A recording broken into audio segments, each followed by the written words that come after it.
The doc is in for another segment this morning. All right, this time Fox 56 News Chief Medical Contributor Dr. Ryan Stanton is focusing on scromiting. Yes, it is scromiting. Yes. Not a true medical term, but something I can diagnose from the door. There's a couple of big things you can diagnose from the door. Croup is one of them. Before I even see the child, I can diagnose croup just from the sound.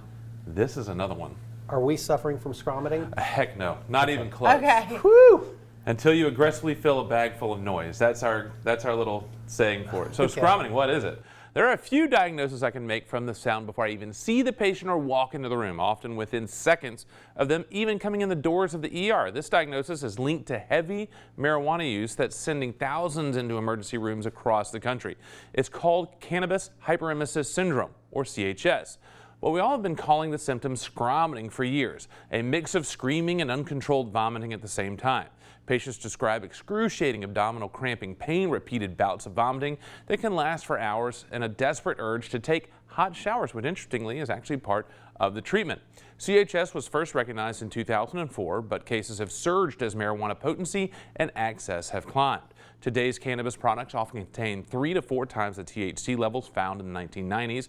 Paradoxically, the same substance people use to relax or relieve nausea can, for some, trigger the severe gastrointestinal distress, dehydration, electrolyte balances, and potentially even worse, requiring admission to the hospital. The only reliable cure, stopping cannabis use, and unfortunately users can go years with consistent use before they even develop any symptoms. Treatments in the ED include symptom management and hydration. As we continue to see these ongoing expansions of marijuana across the country, I expect that we're going to see a lot more of this in our emergency departments. It is awful when you hear it come in. This is one of those things that is unmistakable. It is one that's not as much vomiting as much as retching. A little bit coming up, but not that much.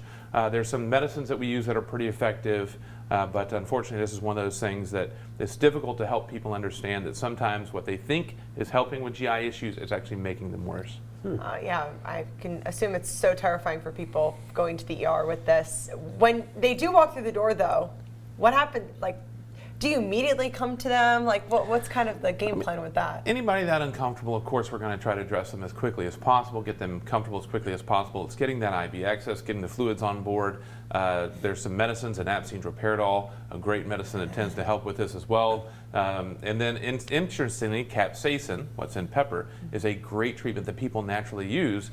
The interesting aspect of that is a capsaicin powder or cream on the stomach can help with the symptoms, but you don't want to combine that with a hot shower because that makes the capsaicin burn even further. So it is an interesting combination. There are some home remedies that help and work. I'm sure you can find them online, looking those things up, but the most important thing is be aware that it's out there. And if you are a THC or marijuana user, if these symptoms develop, know what it is, know the connection, because we're going to bring it up to you. Don't act surprised because you've heard it here. An early candidate for the Merriam-Webster 2026 Word of the Year. The scromiting, yes, and now that has made it to kind of the Urban Dictionary type of thing, scromiting. It is not our medical term, but we use it. But when you see it on the chart, it's going to be cannabinoid hyperemesis syndrome. Interesting. Scromiting. With scromiting. You handled some really big words today. I'm There impressed. are, yeah. Cannabinoid hyperemesis syndrome. That's going to be the one that's on the quiz for you next week. So join us next week as we come back for our test quiz on medical terminology. We'll be right back after the break. Thanks, Doc. You're watching Fox 56 News, our home, your news.